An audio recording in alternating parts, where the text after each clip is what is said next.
Are you tired of your valuable ideas and suggestions getting lost in the shuffle? Well, that is why I'm introducing Direct Suggest, the revolutionary digital suggestion box that puts your voice front and center. With Direct Suggest, you have the power to make a difference in your organization. Direct Suggest provides value to organizations in various industries worldwide, including notable brands like Comcast, TD Bank, and Nokia. And here's the best part. Direct Suggest only costs 50 cents per employee per month, making it an affordable solution for businesses of all sizes. Plus, they have an incredibly high ROI and savings potential with an average 33 times return on investment. The implementation process is also a breeze. Once committed, setting up Direct Suggest from start to finish can be completed in as quickly as a week or less. Don't let your ideas or your team's ideas go unnoticed. Visit directsuggest.com today and start by making a difference with Direct Suggest. Use the promo code HUMANHR for your extended 60-day free trial. Again, visit directsuggest.com to learn more, and remember to use promo code HUMANHR for an extended free trial. Direct Suggest, where your voice matters. Welcome to the Bringing the Human Back to Human Resources podcast. I'm Tracy Chernoff, and I've spent my entire professional career in HR. Each week, we'll explore the delicate balance between people and business with the aim to reconnect the two and create meaningful outcomes. Listen in as I share my own experiences, challenge the status quo, and chat with guests from various industries about our mission to bring the human back to human resources. Hi, everyone. Welcome back to the podcast. Thank you so much for being here for another week, and Happy New Year, because it is January by the time you're listening to this. And it is not January when we're recording this episode. As you can probably tell if you're watching the video, you can probably tell there is nothing winter about my background. Anyway, this week we are going to be really diving into a very important and special conversation. And my guest this week is Lori Mihalich-Levin, JD. And we're going to be speaking all about returning to work after parental leave. And that is whether you're a mother or a father, any kind of parent. So keep listening. So let me tell you a little bit about Lori. Again, Lori Mihalich-Levin, JD, believes in empowering working parents. She's the founder and CEO of Mindful Return, author of Back to Work After Baby, the book that I have right here, How to Plan and Navigate a Mindful Return from Maternity Leave, and co-host of the Parents at Work podcast. She's also the co-chair of the inaugural DC chapter of Postpartum Support International, aka PSI. Lori is mama to two wonderful redheaded boys, ages 10 and 12, and is a healthcare lawyer in private practice. Her thought leadership has been featured in publications including Forbes, The Washington Post, New York Times Parenting, and Thrive Global. Lori, welcome to the podcast. It's a pleasure to have you. Tracy, it's such a delight to be here. Thank you for that wonderful intro, and I'm really looking forward to this conversation. Me too.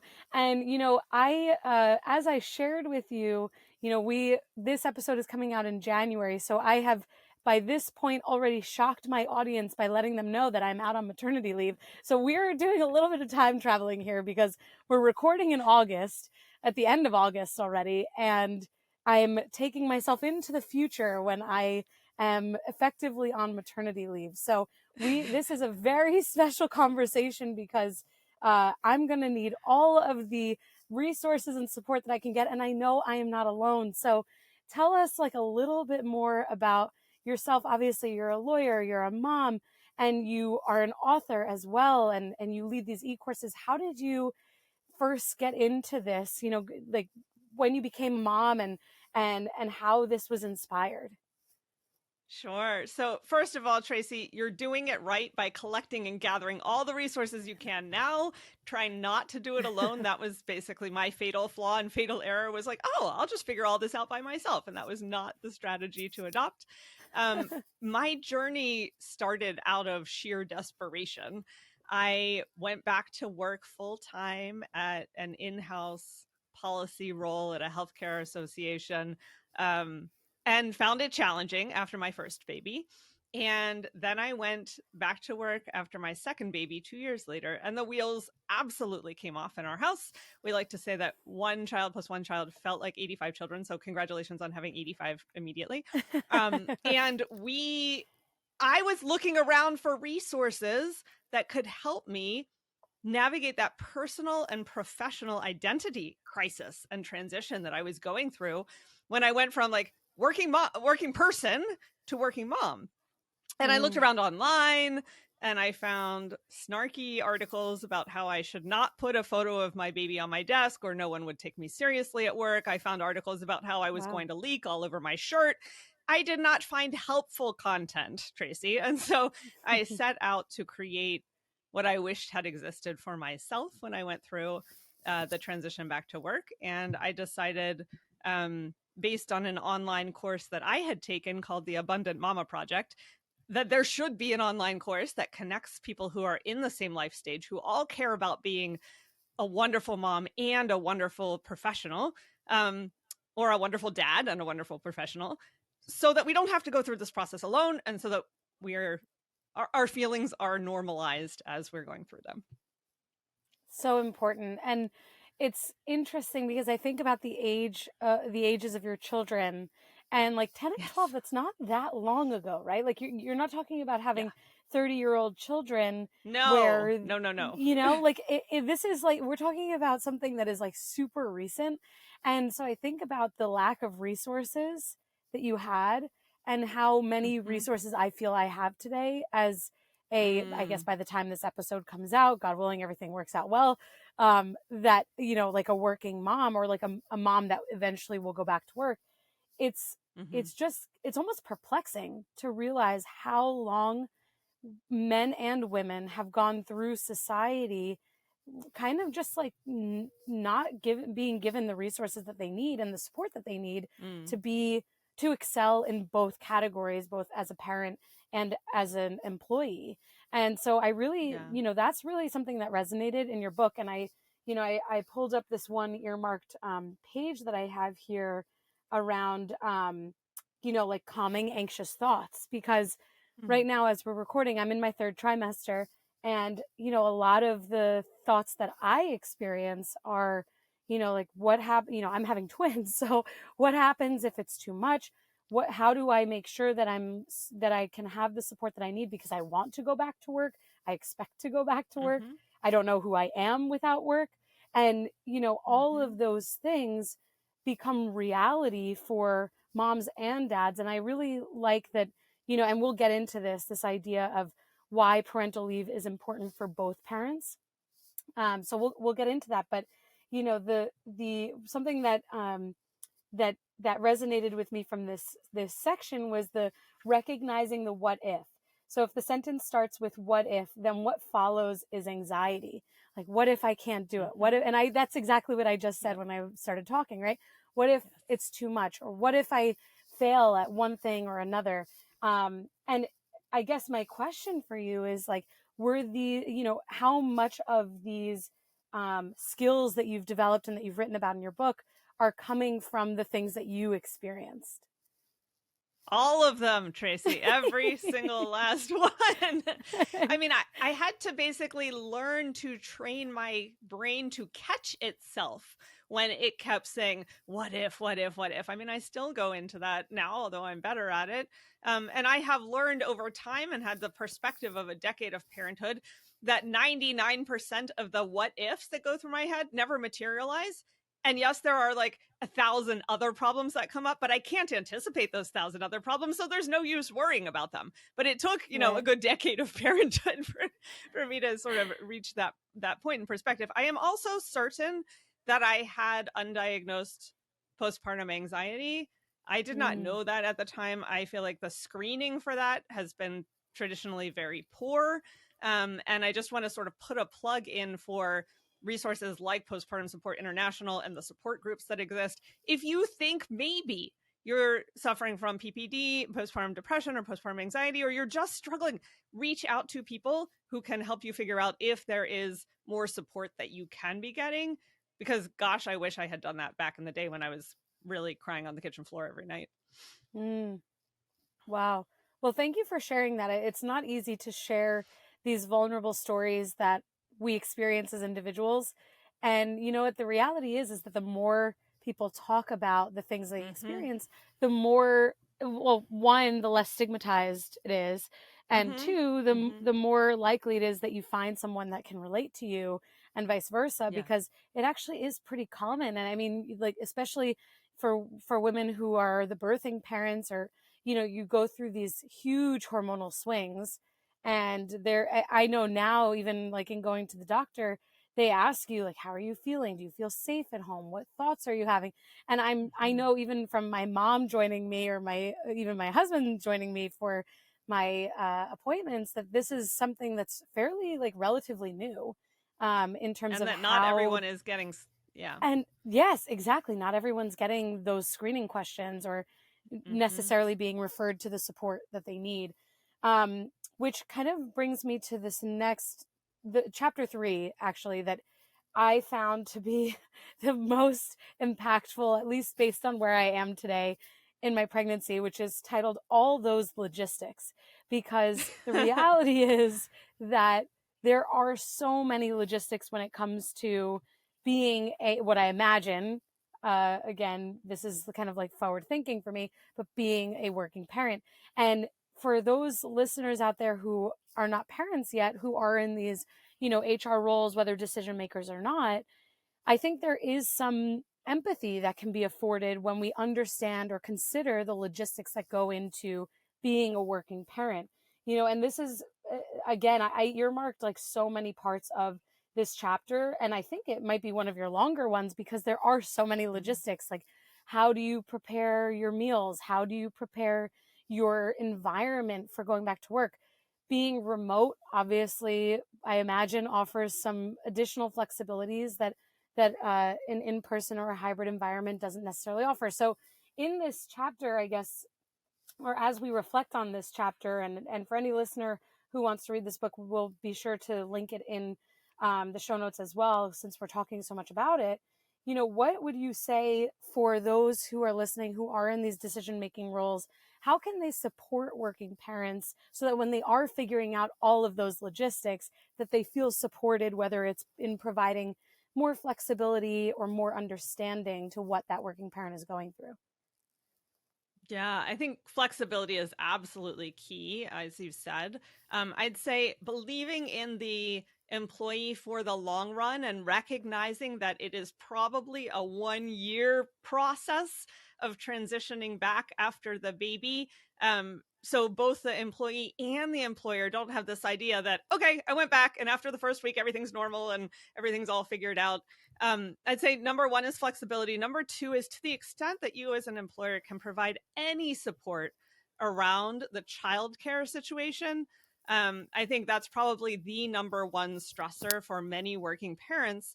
And by that, I mean, if you're able to provide a backup care option, that can be life-saving for working parents who actually, want to go to work, but then the nanny calls off or the daycare is shut down or the whatever. So backup care opportunities are really helpful. Even just the ability to like get a discount to a care provider finding type of website. If you have the opportunity to have an in-house childcare, I mean, that's like the gold standard. It's the Patagonias of the world who retain vast majorities of their working parents because they have on-site childcare. There is a huge childcare shortage in this country. It existed before the pandemic and worsened during the pandemic and has continued on. And so if you can be sensitive to the fact that a working parent might desperately want to be working and be completely unable to find appropriate childcare and work through that period with them, you will have one dedicated and devoted employee. Yeah, it's so true. I did an episode earlier in 2023, I can't even remember which one, where I talked about how all of these companies want people to go back to the office. And this is like, it was so predictable, right? It's been predictable since COVID started, that there's this misconception that productivity equals butts and seats. And one of the things that I had mentioned is that having on-site childcare could be one fabulous way to actually really encourage and see those numbers climb. Because the reality is that COVID did result, and I did an episode on this during COVID, that COVID resulted in many women, especially, leaving the workforce because of cost of childcare, because of the risks of, health-related risks because of COVID and having people in your home. And a lot of those women have not yet returned to the workforce because of the cost of childcare and just the intricacies of the logistics. And so when I think about these companies, especially like huge, huge companies, like Goldman Sachs is a perfect example. They recently this summer talked about how they want 5 days in the office, and they are going to start demanding that. Essentially, this is not verbatim, but it's like, okay, well, how are you incentivizing that? You can't expect people who have adapted their lives to being more flexible. And really, especially we think about working parents, like the flexibility of working remotely was massive for many working parents. You can't just expect people to give that up. So, maybe this is something, I don't know if you have any predictions on this, but maybe this is something that companies start to offer similar to like what used to be offered. Because I think in office childcare was much more common many years ago versus today, from my understanding, but I could be wrong. Yeah, I mean, overall, I think it's just that centers have closed because of the pandemic, and some of those are in-office centers and some of them are not. I'd say that we have not yet reached a world in which a majority of offices actually have on-site childcare. And so let's keep pushing in that direction. I am hopeful and optimistic that we'll make progress over time. It won't happen tomorrow. It's an expensive endeavor in some ways, and it's a massively cost-saving endeavor in other ways, because you can, and studies have shown that you will retain your parent employees. Right. And yes, get them back into the office too. Gosh, I would go downtown to drop my children off there. Yes, absolutely. Oh, absolutely. I think that would be the only thing that could get me to go to an office, because otherwise I don't see myself working in an office ever again. And, as I prepare to return to work, and I am taking your e-course in January about this mindful return. And another plug, if anyone wants to join me, if anyone else is a working parent or is becoming a working parent, take the e-course with me. It's going to be fabulous. It'll be a lot of, not only a lot of fun, I imagine, but also very educational. But, the reality is that like being remote, it makes my return to work a lot easier. And at least in my mind so far, I know that everything is going to change once, the babies are here, but like everything else, but the flexibility is really important. On that note, Tracy, I just want to put a plug in for getting some noise canceling headphones, because the number one complaint that I've heard from people who are working from home is, and it's not a complaint, but when the babies cry in the next room and your heart is aching and you want to stop working because you want to go attend to them, even though the nanny or your partner or whoever is there, I think the ability to focus on your job is probably the biggest challenge when you also are home with children in those early days. And so to the extent you can turn on the white noise and get the noise canceling headphones, that will help you to focus. Very good advice for sure. Very good advice. And you also talked about in this all those logistics chapter, the importance of blocking weekends and blocking your calendar after your return to work ahead of returning to work to anticipate what that could look like, which I think is really, really important, really smart. Putting pump holds on your work calendar, planning vacations around childcare, all of these things are really, I think, pretty helpful when we think about what our workload might be before babies arrive or a baby arrives. And then, moving into this environment that's potentially brand new, especially for first-time moms, which is, like me in this case. And a lot of the listeners have reached out about, even some of their companies not offering a ton of leave benefits, which is something that I want to get into in this part of the episode, because it's really important. And obviously offering leave benefits is the bare minimum in my eyes in terms of what a company and what people can do to support their working parents. But what would coming back to this idea of why it's important to encourage both moms and dads to take parental leave, what do you have to say about that? What is so important about encouraging that? It's important for any business to focus on their culture, employee well-being, and strategic growth. But without the proper tools, it can be next to impossible to support the people behind your success. That's why you need Namely, the all-in-one HR solution that empowers you to engage and develop your people in an intuitive platform.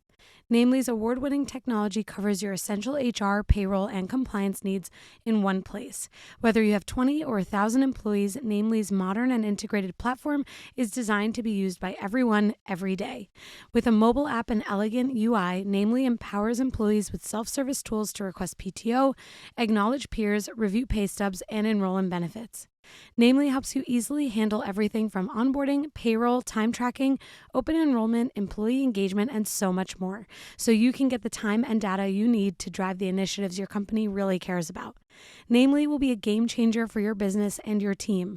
Learn how you can simplify your HR processes today at namely.com. That's namely.com. If your company is remote or hybrid, then you know just how difficult it can be to grow your company's culture beyond a pre-scheduled Zoom happy hour or occasional lunch and learn. Well, this week's sponsor is here to solve that. They're called CultureBot. CultureBot has devised what will likely become the gold standard for growing and blossoming a company culture inside of Slack. The app is like a sidekick for any HR or people professional, automating a lot of the mundane tasks you probably are forgetting to do on a daily basis. Things like birthday and work anniversary celebrations, team shoutouts and kudos, employee introductions, and remote games. It even has health and wellness tips and conversation starters. If that piques your interest, this will get you even more excited. Today, I'm able to share a special promotion for listeners of the podcast. You can get your first 6 months of CultureBot for 50% off. Plus, if your team is under 25 employees, CultureBot is free forever. So if you're looking for a way to create a culture of appreciation and drive increased engagement and togetherness across your team, I definitely recommend checking out CultureBot. Go to getculturebot.com/humanhr. That's getculturebot.com/humanhr to get the offer. Plus, I've added the link in the show notes so you can just click right there. Now, let's get back to the podcast. Yeah, so I am a big advocate for degendering and destigmatizing the taking of parental leave, whether you are a mom or a dad. There are so many reasons why it's important for organizations, employers to step up and really encourage their dads to take the parental leave that is offered. I truly believe we will never reach gender parity and gender equality in the workplace until parental leave becomes degendered. So, for example, if you have two youngish people who are interviewing for a job, and in the back of the mind of the interviewer, you have one woman and one man. In the back of the mind of the interviewer, you have but if I hire her, she might go out on maternity leave in a year or two because that's probably the life stage she's in. I might go with the man. What if you're looking at both candidates and you say, oh, they're both young and they might both go out on leave? Okay, that's not a deciding factor anymore, right?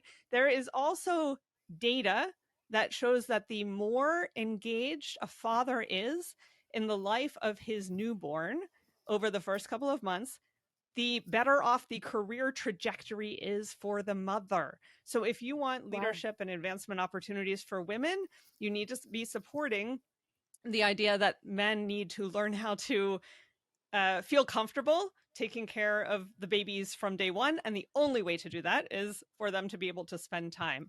Employers need to educate managers about what language to use and what language to not use. You should not be telling your dad to go have a nice vacation as he takes some time off to be with baby. Keeping a child or babies alive is not in any way, shape, or form a vacation. When you approach a potential new dad in the workplace, don't ask him, oh, are you planning to take any time off? Ask him, when are you taking your paternity leave, right? Just that little tiny language shift can do a lot to normalize the fact that you're expecting that he's going to take just as much advantage of this time as the mom is. Those are a couple of my initial thoughts about why we need to encourage men to take the leave, but really it's a gender parity issue. If we want to reach pay equity, we need to encourage men to take their parental leave too. Absolutely. And we need to offer the leave as well. In the first place. Right, in the first place. There are so many people that I've spoken with. I've had a lot of friends deliver or have babies over the last few months who have shared with me that their husbands are not given any parental leave at all, and that there's only maternity leave. And what a disparity. I mean, it's really a shame because it assumes that men don't want to be involved in the raising and fostering of care in their child's lives. Mm-hmm. I guess the exception would be with adoption, because adoption is irrelative of, whether someone is a birthing parent or not. But when these environments are not offering parental leave for a non-birthing parent, I mean, you're putting all of the pressure on the mother, on the birthing parent, and you're Mm-hmm. putting a new father, or a father in general, or a non-birthing parent, if it's a, Mm-hmm. a relationship between two men or two women, you're putting them in an impossible situation to be able to support. And Yeah. then, I can only imagine the type of impact, negative impact that has on someone, not only on the non-birthing parent, but like the family unit in general. It's Mm-hmm. a Mm-hmm. lot. Yeah. And if I can get on one more soapbox that's related, Please. it's if you are an employer and you think you're doing the right thing because your parental leave policy is not quote unquote gendered, but it does say primary caregiver and secondary caregiver, you Mm-hmm. still have a gendered policy. Mm-hmm. I strongly recommend that you revisit a policy that says primary and secondary caregiver, first of all, because it's an outdated notion. I mean, quite frankly, my husband was primary caregiver for an hour this morning, and this afternoon, I'll be primary for a couple of hours, and then he'll be primary again. So it's sort of a strange construct. And second of all, how do you want to enforce that? Right? Are you going to be counting the number of diaper changes between the two partners, or how do you identify Mm-hmm. primary? The primary ends up defaulting to the birthing parent, and you end up with a wildly disparate policy. Also, there have been a number of lawsuits that have been brought about the primary secondary caregiver distinction, and so you want to be aware of that from a legal perspective as well. Very interesting. This is a perfect sign for everyone listening who has the potential to influence policy decisions and progress, to really look at your parental leave policies. I worked for a company that offered, it was probably one of the best parental leave policies that I had ever experienced. And they offered 16 weeks, regardless of where you lived in the United States, 16 weeks of fully paid parental leave. Didn't matter if you were the Mm-hmm. birthing parent or not. There was no language around primary or secondary caregivers. And we had developed that policy because of the number of women and men who were coming into this part of their lives where they started having children. And there Mm-hmm. are many states, as we know, that don't offer any parental leave. When I Mm-hmm. was living, as another personal anecdote here, when I was living in Ohio for my husband's job, through the end of 2022, and then the middle part, the summer of 2023, basically, we moved back in July. I enrolled in short-term disability as part of my benefits plans in the fall of 2022, knowing that, there was a chance that we could be starting a family, because Ohio did not have any paid parental leave. And that, coming from New York, New Jersey, where there are all of these amazing benefits at the state level, that Yeah. was a really tough pill to swallow. I was like, wow, I have to pay more into ensuring that Yeah. I have the support financially that I need, which is really huge. So, not every company, of course, is going to be able to offer 100% of pay for 16 weeks subsidized by whatever the state offers, but every company can offer the time, period. Yes. Yes. And the average American woman takes 2 weeks off after having birth, Oh my gosh. because there's no paid leave in so many places, and people have to go back in order for their families to survive. I mean, Oh my I say gosh. this, there's a sort of running joke in the community, that in the parental leave community, that you're not allowed to separate a baby puppy from its mother until 9 weeks. And yet, as humans, we say just go back to work. So, I mean, I think we have a lot of improvements that need to be made on a national level. But yes, as an employer, do what you Yeah. can to help uh, solve this massive national problem. I know it's not easily fixed Wow, by individual employers, that's but yeah. shocking. Yeah, Mm-hmm. that's 2 weeks. shocking. I mean, when you Can you imagine going wow, back and after that's two weeks of, yeah. no, no, not at all. I Uh-huh. mean, considering that disability, if you have a C-section, disability affords you 8 weeks. I use affords very lightly. 8 weeks of time away. I mean, 2 weeks, you're not even recovered regardless of the type of delivery that you have. That's really, Right. really shocking. And, this is And where, most people don't have yeah, most people don't have please. access to that disability insurance. I mean, even the healthcare association that I work for when I had my baby did not have short-term disability. I had 1 week of paid parental leave, and then I had to use Wow. vacation days, and I basically had to save up for the next kid. So it's a privilege almost to be able to have that short-term Yeah, disability in this that is country. true. That is true. That's absolutely true. And it's just really shocking to hear some of these numbers. And, but this is where, we see companies, small and large, have a huge Mhm. influence on the trajectory of not only like government decisions, but policies. And, Mhm. the especially major corporations that have huge market share. Like I used to work for Target, another company that had amazing parental leave opportunities, their or offerings. Like those companies, the better they are in kind of being progressive, so to speak, compared to the government, doing more than what the government expects, because there is, certainly a disparity in what the government, especially at the state level and the federal level, in what they expect from employers. Some employers don't even have a requirement. Some employers don't even qualify for FMLA. So there's so Mhm. much that a company, that HR leaders, business leaders in general, because it doesn't all fall on HR, what they can do to really drive this mission forward.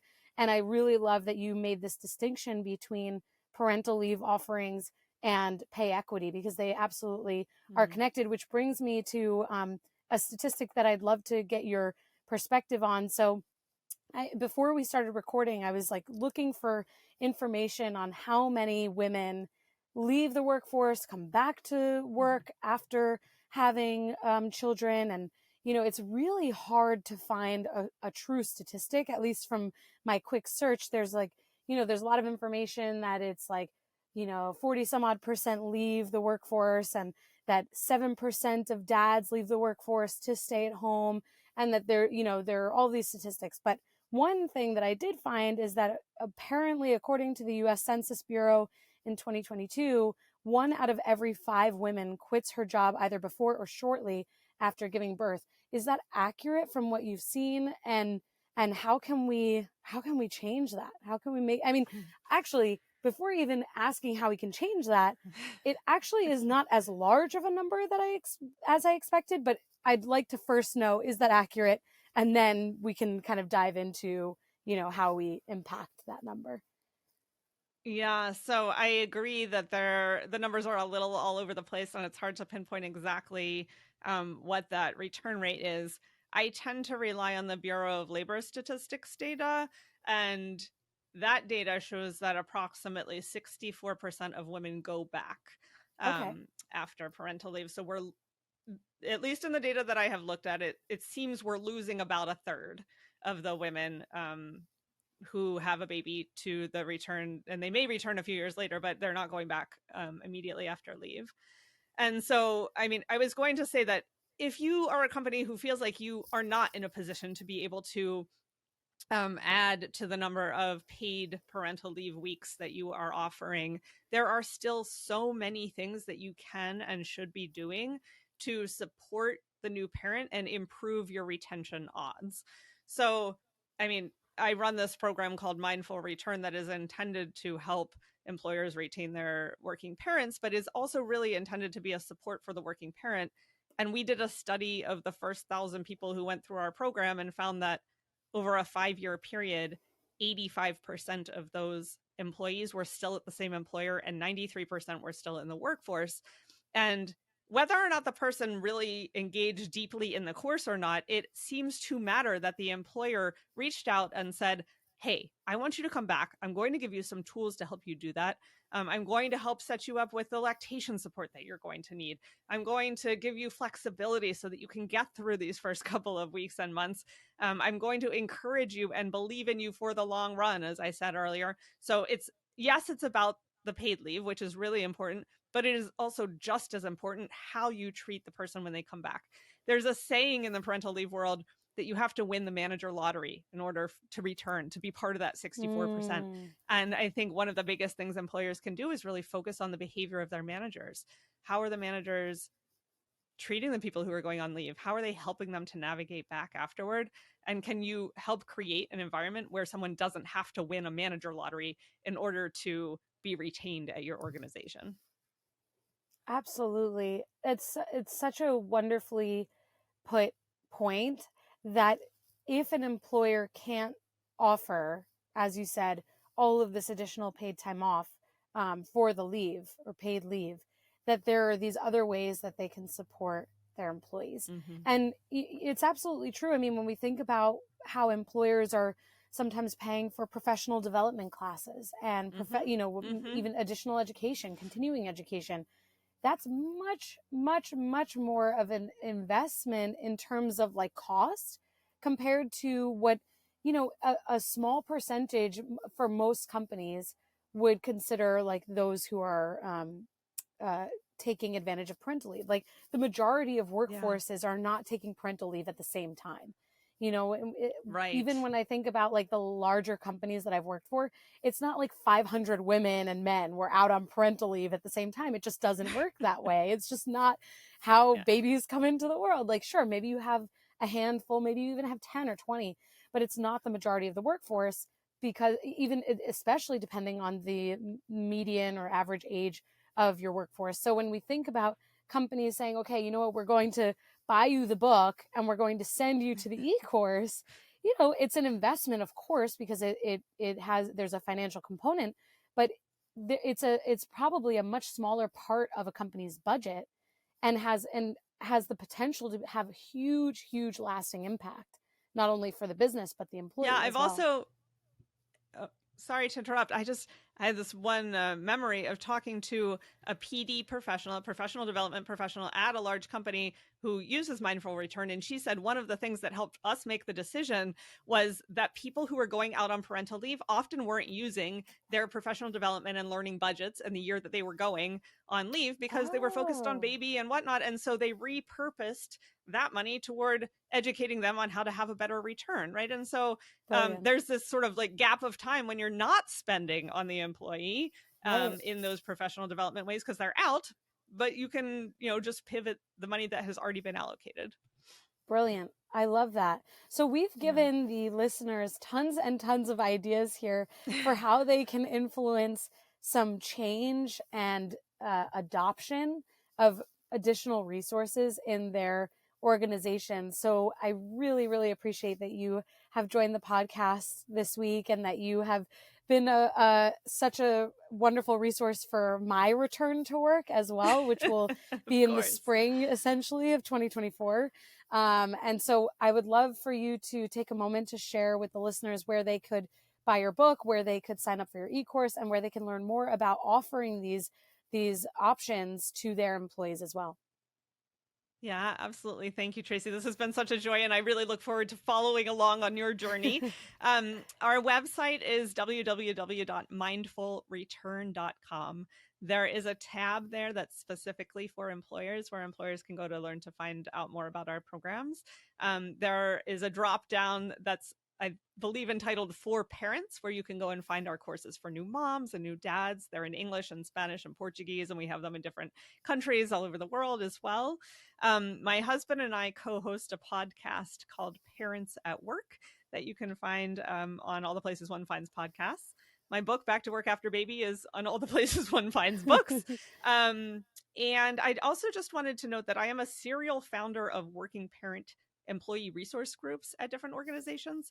And over the past couple of years, I've created a community of the leaders of working parent and caregiver ERGs. And that community is called the Working Parent Group Network. And if anybody is the leader of a working parent or caregiver ERG and wants to join this community, which is free, it's just a monthly Zoom call, and we have a listserv, just go to mindfulreturn.com/WPGN, which stands for Working Parent Group Network, and you can get tapped in. I was running one of these working parent groups at the law firm where I last worked, and I felt like I was recreating the wheel every time. And so I wanted to find other people who were doing the same thing. And we're now, I think, a group of 280 leaders of working parent groups who get together just to share ideas. So feel free to join us there as well. Wow, that's amazing. Tons and tons and tons of resources for the listeners. This will all be in the show notes, so no need to worry. make sure you click around. And if you are expecting or you are on your maternity or paternity leave, it is not too late to learn how you can return to work in a way that allows you to plan and navigate a mindful return. So thank you so much again, Lori. Really appreciate all of your insight and all of the work that you're doing to create some equity in this space. Thank you for having me, Tracy, and good luck to you. Thank you. Hey, just before you go, don't forget to subscribe to this show so that you are the first to hear when an episode drops each week. And maybe leave a 5-star review and a comment about how much you loved this episode. Plus, if you have someone in mind who would really enjoy this episode, make sure you share it with them. Thank you so much for tuning in, and I will see you next week.